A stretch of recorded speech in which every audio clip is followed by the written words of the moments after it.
Vous souvenez-vous de Florence Foresti, la petite fille de Vénissieux qui a fini par faire rire toute la France, l'humoriste, que les salles de spectacle ne suffisaient plus à contenir la reine des one-woman shows dont chaque réplique devenait une phrase culte répétée au bureau, dans les cours de lycée, dans les dîners de famille. Pour des millions de spectateurs, elle est ce tourbillon d'énergie, ce rire nerveux, ce regard malicieux qui transforme chaque scène en confession joyeuse. Mais derrière les projecteurs brûlants, derrière les affiches géantes dans le métro, une autre histoire se jouait bien plus silencieuse, celle d'une femme rongée par l'angoisse, par la peur de tomber par une dépression profonde qu'aucun tonnerre d'applaudissements ne suffisait à couvrir. Dans les loges fermées dans les nuits d'hôtel impersonnelles, Florence Foresti ne faisait plus rire personne, pas même elle-même. Et plus choquant encore, au moment où la France croyait qu'elle vivait les plus belles années de sa carrière, elle pensait sérieusement à tout arrêter, à disparaître de la scène comme on éteint une lumière. Comment une femme adorée par tout un pays a-t-elle pu sombrer aussi bas dans un silence presque total? Les photos rares, les coulisses jamais racontées, les vérités enfouies derrière son ascension fulgurante, son effondrement intime et le combat qu'elle a mené dans l'ombre vont être révélés dans cette vidéo. Restez jusqu'à la fin pour comprendre pourquoi Florence Foresti demeure encore aujourd'hui une femme que la France admire autant qu'elle la pleure en secret. Elle est née le 8 septembre 1973 à Vénissieux, en périphérie de Lyon. Une ville modeste traversée par les lignes de bus, les petites places, les immeubles gris qui sentent l'enfance et l'automne. Dans ce décor sans luxe, Florence grandit entre une mère secrétaire médicale et un père ouvrier, deux adultes simples qui n'imaginaient pas une seconde que leur fille deviendrait l'une des voix les plus puissantes du rire français. À la maison, elle est timide observatrice, souvent plongée dans ses dessins ou dans de longues rêveries silencieuses. Elle n'a rien du clown de la cour de récréation. Elle a plutôt l'allure d'une enfant qui analyse tout, qui absorbe les émotions des autres pour les transformer un jour en matière première artistique. Mais le premier choc arrive tôt, quand elle n'a encore que 12 ans, ses parents se séparent. Le foyer se fissure.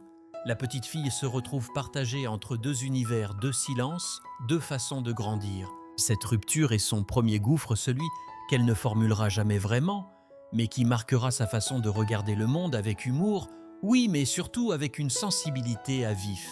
Pour survivre, elle développe une arme discrète, presque instinctive, l'autodérision. Elle apprend à faire rire avant qu'on ne la blesse, à détourner la douleur par une pirouette. Ce mécanisme devient sa forteresse, puis plus tard son métier. Dans les années lycée, elle reste une élève réservée, travaillant sans éclat, mais avec une maturité que ses professeurs remarquent. Anis, elle ne rêve pas encore de scène, elle rêve simplement de trouver sa place. Pourtant, chaque fois qu'elle raconte une anecdote, chaque fois qu'elle imite un voisin, un professeur, un oncle, les autres éclatent de rire. Elle ne le sait pas encore, mais quelque chose est en train de se construire, une vocation née de la fragilité, une force née du manque. Après le lycée, Florence ne fonce pas immédiatement vers les planches. Elle suit un chemin que beaucoup qualifieraient de raisonnable. Elle obtient un BTS de secrétaire, trouve un emploi stable, s'intègre dans une vie normale presque effacée. Mais au fond d'elle, une agitation immense gronde. Elle étouffe derrière un bureau dans ses journées qui se ressemblent toutes. La jeune femme observe ses collègues, écoute leurs conversations, leurs manies, leurs peurs, leurs maladresses. Elle rit intérieurement puis se surprend à les imiter en rentrant chez elle. Ce n'est encore qu'un jeu, mais c'est déjà sa façon de respirer. C'est à 25 ans qu'un déclic inattendu survient. Une amie l'inscrit à un atelier d'improvisation théâtrale à Lyon.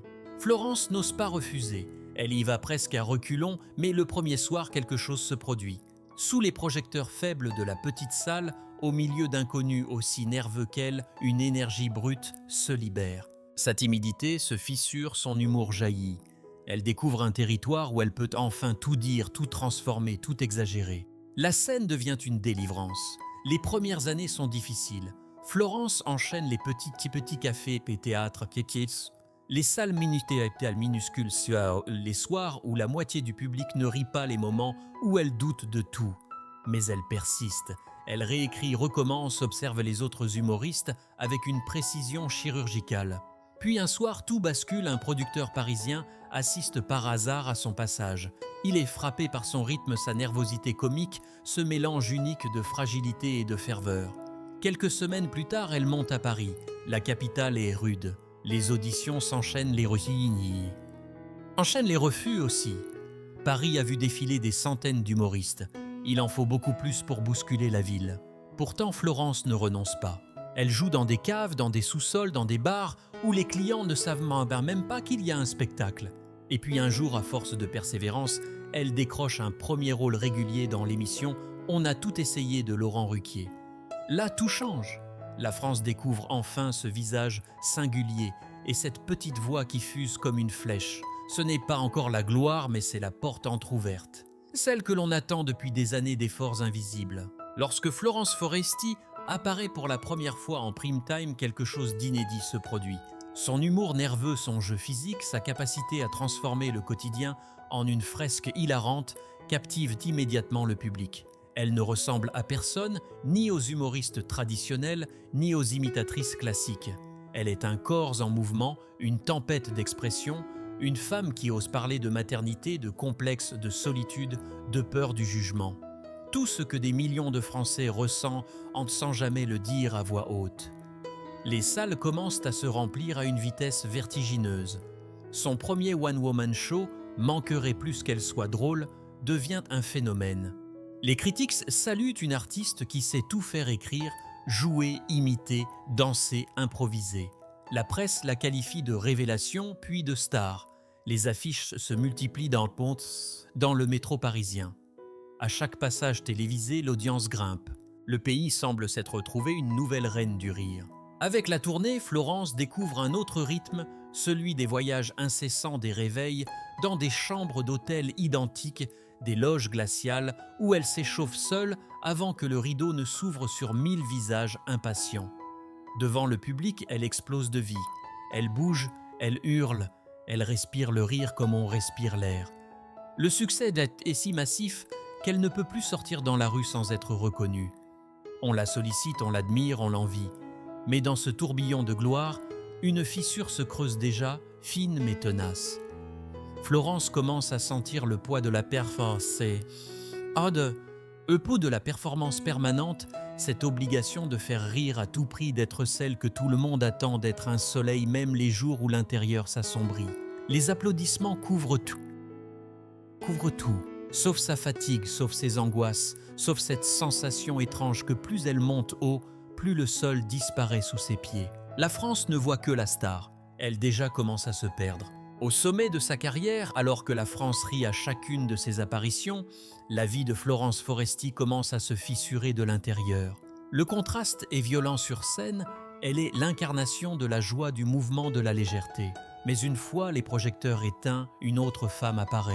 Une femme qui tremble, une femme qui doute, une femme qui ne reconnaît plus l'image parfaite que le public projette sur elle. Les premiers signes sont discrets, une fatigue qui persiste, une angoisse diffuse avant les spectacles, une impression d'étouffer dans les loges comme si l'air manquait. Florence continue à jouer, à courir, à sourire, mais à chaque représentation, l'effort devient plus lourd. Elle commence à souffrir d'attaques de panique, le cœur qui s'emballe, les mains qui deviennent froides, la sensation de n'être plus qu'une machine à divertir. Et surtout cette question lancinante impossible à chasser. Et si un soir je n'y arrivais plus? La maternité pourtant lumineuse de l'extérieur ajoute une pression immense. Être mère, être artiste, être partout à la fois. Elle culpabilise de ne pas être assez présente, puis culpabilise encore de ne pas être assez parfaite sur scène. Une spirale dont elle ne parvient plus à sortir. Dans certaines interviews, elle laisse échapper un éclat de vérité presque malgré elle. « On croit que je suis forte, mais je suis faite de verre. » Le public applaudit la formule, sans comprendre qu'elle n'était pas une métaphore. Puis la chute se fait plus brutale. Florence sombre dans une dépression profonde. Elle le dira plus tard à demi-mot, elle n'avait plus envie de rien. Plus envie de jouer, plus envie d'être Florence Foresti. Elle se force à monter sur scène, mais dans les coulisses, elle se recroqueville, lutte contre des vagues de tristesse incontrôlables. Il y a des soirs où elle doit s'isoler, pleurer quelques minutes, puis se relever, essuyer ses yeux. remettre son costume et sortir affronter 1000 personnes qui attendent sans son sourire. C'est une déchirure invisible, un combat qu'aucun spectateur n'a jamais soupçonné. Les tournées autrefois excitantes deviennent un calvaire. Les trajets, les hôtels, les interviews, les séances photos, tout se transforme en épreuves épuisantes. Elle commence à annuler certaines dates, mais refuse de s'arrêter complètement. Elle a peur qu'en faisant une pause, tout s'écroule. Peur d'être oubliée, peur de ne plus exister sans le rire des autres. Elle s'enfonce tellement que ses proches s'inquiètent. Ils voient ce que le public ne verra jamais, une femme fragilisée, éteinte, qui se bat pour tenir debout. Elle finit par accepter l'aide d'un thérapeute. Pendant longtemps, elle garde ses séances secrètes comme si demander de l'aide était une faiblesse. C'est en réalité son premier acte de survie. La tension devient si forte qu'à un moment, elle envisage sérieusement de tout quitter la scène, Paris, la célébrité. Partir loin, redevenir anonyme, retrouver une respiration. Personne ne saura jamais à quel point cette idée l'a hantée. À l'époque, elle est si près du bord qu'un simple souffle aurait pu la faire basculer. Et pourtant, la France continue de rire inconsciente du fait que celle qui leur offre tant de lumière vit-elle dans une ombre de plus en plus profonde. Un soir d'hiver, alors qu'elle est en pleine tournée, le corps lâche avant l'esprit. Dans les coulisses d'un théâtre parisien à quelques minutes de l'ouverture du rideau, Florence ressent une oppression violente, une vague de panique qui l'écrase. Elle ne peut plus respirer. Ses mains tremblent, ses jambes refusent d'avancer. Pour la première fois de sa carrière, elle murmure « Je ne peux pas entrer sur scène ». Les techniciens se figent. On tente de la rassurer, on lui propose de reporter, mais elle s'effondre en larmes. C'est le point de rupture, celui que personne ne voit mais qui change tout. Les jours qui suivent semblent silencieux. Elle coupe son téléphone, s'isole, tente de comprendre ce qui l'a broyée. Pendant longtemps, elle s'est menti à elle-même, elle pensait pouvoir tenir, grâce au talent, au rythme, à l'adrénaline. Mais le corps, lui, ne ment jamais. Il réclame ce qu'elle refuse d'admettre, une pause. Une vraie. Pas quelques jours, pas quelques nuits plus longues. Une pause de vie. Elle annule plusieurs dates, un geste qui lui déchire le cœur. Elle a peur de décevoir, peur d'être vue comme fragile, peur que la France la considère comme finie. Pourtant, quelque chose en elle commence à comprendre qu'elle n'a plus le choix. Elle entame une thérapie plus profonde, se confronte à ses peurs, à son perfectionnisme, à ce besoin de plaire qui la dévore depuis l'enfance. Elle apprend à reconnaître les signaux du burn-out, à nommer ce qu'elle ressent, à cesser de s'excuser d'être humaine. Puis vient le moment du retour sur scène, mais cette fois avec une conscience nouvelle. Elle réécrit son spectacle non plus pour cacher ses blessures, mais pour les transformer. Ce n'est plus une armure, c'est une confession.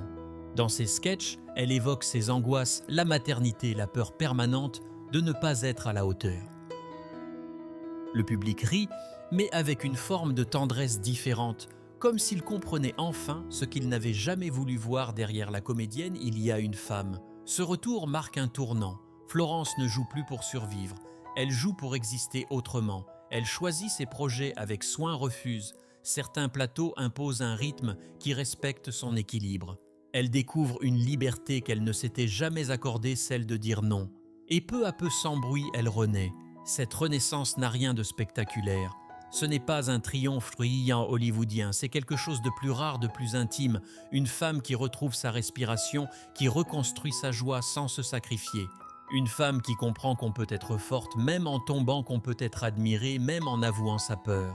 Pour la première fois depuis longtemps, elle recommence à sourire, non pas parce qu'on l'attend, mais parce qu'elle en a envie. Avec le temps, Florence Foresti apprend à vivre différemment. Elle ne cherche plus à remplir chaque minute de sa vie professionnelle par peur du vide. Elle choisit désormais le calme, la simplicité, les projets qui résonnent avec elle. Elle se recentre sur sa fille, sur ses proches, sur les amitiés solides qu'elle avait trop longtemps laissées glisser entre les tournées et les plateaux télé. Sa maison redevient un refuge, non plus un simple lieu de passage entre deux spectacles. Elle continue à créer, mais à son rythme. Ces spectacles se succèdent plus personnels, plus épurés. Elle n'a plus besoin de prouver quoi que ce soit. Ses fans vieillissant avec elle, comprennent son évolution, accueillent sa maturité comme une évidence. Un lien nouveau se tisse, moins frénétique, plus profond. Elle devient l'une des rares humoristes françaises capable de parler avec la même puissance du rire, de la vulnérabilité et du doute. Sa présence au cinéma, déjà remarquée dans le passé, prend une dimension différente. Elle choisit des rôles où elle peut explorer autre chose que la comédie pure. Des personnages imparfaits, sensibles, parfois sombres. On découvre une actrice capable de nuances que ses débuts n'avaient laissé qu'entrevoir. Elle n'est plus seulement l'icône du rire féminin, elle devient une voix artistique qui ose aborder les questions taboues, notamment celles liées à la santé mentale, à la pression du succès, à la fatigue d'être soi. Avec les années, Florence se transforme en symbole, celui d'une femme qui a tenu bon, qui a traversé l'effondrement sans renier sa vérité. Sa parole compte. Quand elle évoque la dépression dans une interview, le pays écoute différemment. Les jeunes humoristes la citent comme modèle. Certains disent même qu'elle a ouvert la voie à une nouvelle forme de comédie plus sincère, moins masquée, où l'on peut rire des ombres sans en avoir honte. Son patrimoine artistique ne se mesure pas uniquement en billets vendus ou en millions de vues. Il se mesure dans cette façon rare qu'elle a eue de dévoiler son humanité tout en restant debout. Elle a montré qu'une carrière peut survivre à la fragilité, qu'un artiste ne s'éteint pas quand il tombe, mais lorsqu'il cesse de se chercher. Aujourd'hui, elle avance avec pudeur, avec humour, avec cette sagesse douce amère qui naît des tempêtes traversées. Elle n'est plus la jeune femme qui courait après la reconnaissance. Elle est devenue quelqu'un qui choisit la paix avant les apparences, la sincérité, avant l'image, la vie, avant le rôle. Lorsque l'on regarde aujourd'hui le parcours de Florence Foresti, on pourrait croire à une trajectoire évidente, celle d'une femme douée, travaillant sans relâche, destinée à faire rire la France entière. Mais la vérité est tout autre.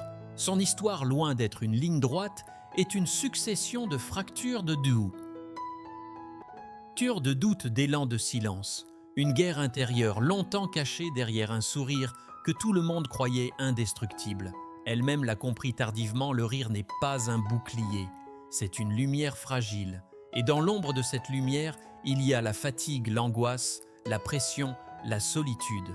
Florence a dû traverser cette obscurité pour apprendre à se reconstruire non plus comme une figure publique, mais comme une femme. Une femme avec ses peurs, ses besoins, ses limites. Une femme qui a découvert que survivre n'est pas un aveu de faiblesse, mais un acte de courage. Aujourd'hui, lorsqu'elle monte sur scène, quelque chose a changé. Son rire n'était plus une fuite, il est une offrande. Il porte les marques du chemin parcouru, les cicatrices invisibles, les nuits blanches, les larmes retenues. Et c'est précisément cela qui le rend plus beau. Elle n'essaie plus d'être parfaite, elle essaie seulement d'être vraie. Et le public, comme pour la remercier, l'aime d'une manière plus douce, plus mature, plus fidèle. Il y a dans sa voix une sagesse nouvelle, une gravité qu'elle ne cherche pas à cacher. Comme si chaque mot portait désormais le poids d'une leçon de vie, celle de ne jamais confondre le succès avec le bonheur, celle de ne jamais oublier que personne, pas même ceux qui font rire un pays entier, n'est à l'abri de s'effondrer. Et surtout celle de comprendre que l'on peut tomber, mais que l'on peut aussi se relever différemment, lentement, mais avec une vérité qu'on ne possédait pas avant. La France continuera longtemps d'aimer Florence Foresti, non pas seulement pour ses sketchs, ses personnages, ses imitations inoubliables, mais pour ce qu'elle représente, la preuve que derrière les projecteurs, derrière la performance, derrière le rire, il y a un être humain. Être humain qui lutte, qui doute, qui se relève. Une femme qui n'a jamais cessé d'avancer, même quand le monde entier croyait qu'elle brillait trop pour souffrir. Et peut-être est-ce cela, au fond, son plus grand héritage, avoir montré que la force ne réside pas dans l'absence de failles, mais dans le courage de les regarder en face et de continuer malgré tout.